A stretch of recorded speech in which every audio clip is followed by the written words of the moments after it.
Bonjour. Comme on vous a dit ce matin, l'ancienne présidente Lise Gagné-Frenette n'a pas pu se présenter. Elle avait vraiment envie d'être avec nous, c'est sûr. Ça fait plusieurs semaines qu'on se parle au téléphone et tout, puis finalement, elle a décidé de ne pas venir. Mais elle m'a écrit ce qu'elle aurait eu envie de vous dire. Puis la raison pourquoi on a invité des anciens membres présidentes à présenter aujourd'hui, c'est probablement eux qui sont les mieux placés pour vous raconter l'histoire de l'ANFQ. Donc, pour ce qui est de Lise, cela va comme suit. Chers amis, permettez-moi de me présenter d'une façon spéciale près de vous. C'est déjà le 30e anniversaire de l'association et ma pensée et mon encouragement vous accompagnent toujours pour la meilleure connaissance et compréhension de la neurofibromatose vers le public, le domaine de la santé et l'éducation. C'est grâce au Dr June Ortenberg qui, à la sortie d'une présentation à l'hôpital de Montréal pour enfants, a suggéré à des parents de se réunir pour échanger sur l'ANF. Madame Suzanne Guévremont-Cloutier a alors regroupé des personnes intéressées et a créé la ANFQ. Elle a assumé le rôle de présidente de 1989 à 1995. En 1991, ayant moi-même mon fils avec une mutation spontanée et toujours enseignante à ce moment-là, je décide de me joindre à l'équipe où je suis devenue vice-présidente jusqu'en 1995. Je me suis impliquée autant par la curiosité sur la maladie, le vécu d'adolescents, d'adultes et de parents ayant l'ANF que pour aider à organiser des rencontres avec des médecins et d'autres professionnels de la santé et de l'éducation pour nos membres, leurs familles et leurs amis, et la population intéressée à ce sujet. Au fil des années, le recrutement des membres s'est effectué par des rencontres, des références de médecins et de la transmission de bouche à oreille. On se réunissait pour mieux fraterniser et ou renseigner. Notre réunion avait souvent lieu à l'hôpital de Montréal pour enfants ou à l'hôpital Sainte-Justine. Nos réunions du CA se déroulaient autour d'une table de cuisine. Nous partagions de beaux projets. Avec le temps, nous nous sommes retrouvés ailleurs pour partager nos activités.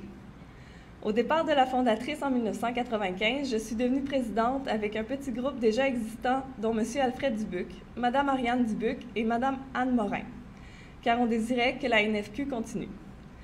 Par la suite, d'autres personnes se sont impliquées plus ou moins longtemps et ou de façon ponctuelle, mais leur passage font que nous sommes encore là. Tout le travail accompli est dans le bénévolat. La passion de réaliser les objectifs que nous avions semble se poursuivre toujours.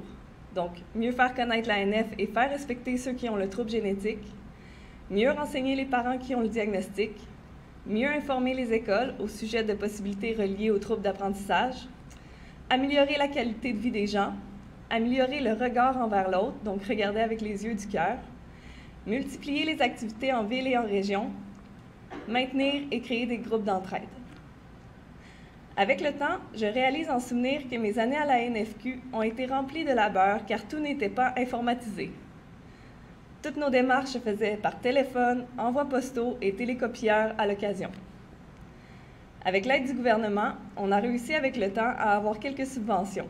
On a pu créer certains déplacements pour avoir une section régionale à Québec avec Mme Geneviève Dupont et organiser des rencontres et conférences à l'extérieur de Montréal. On a travaillé fort pour la réalisation du regroupement NF Canada et on a reçu des gens de Colombie-Britannique, du Manitoba, de l'Alberta, des provinces de l'Atlantique et de l'Ontario. Ce projet est à revoir.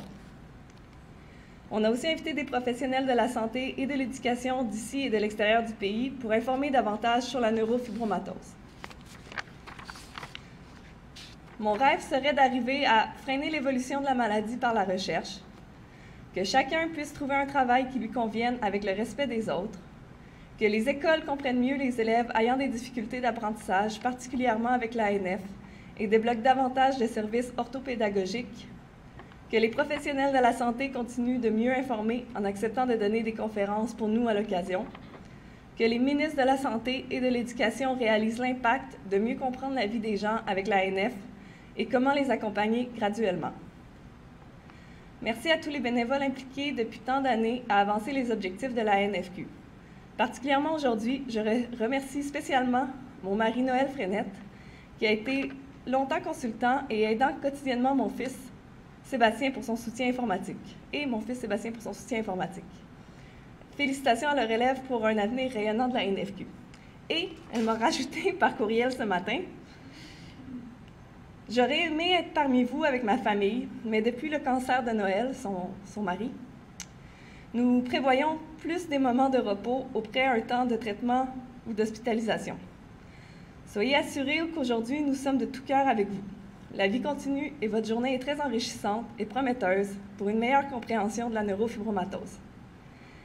Merci de votre bonne énergie à tous et à toutes pour continuer à si bien avancer vers un meilleur avenir en recherche, en rencontre avec les professionnels de la santé et de l'éducation, avec les membres, parents, amis, médias.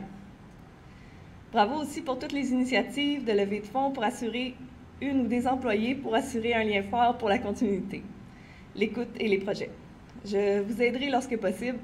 Vous êtes notre cause à vie. Bonne journée, Lise Gagné-Frenette.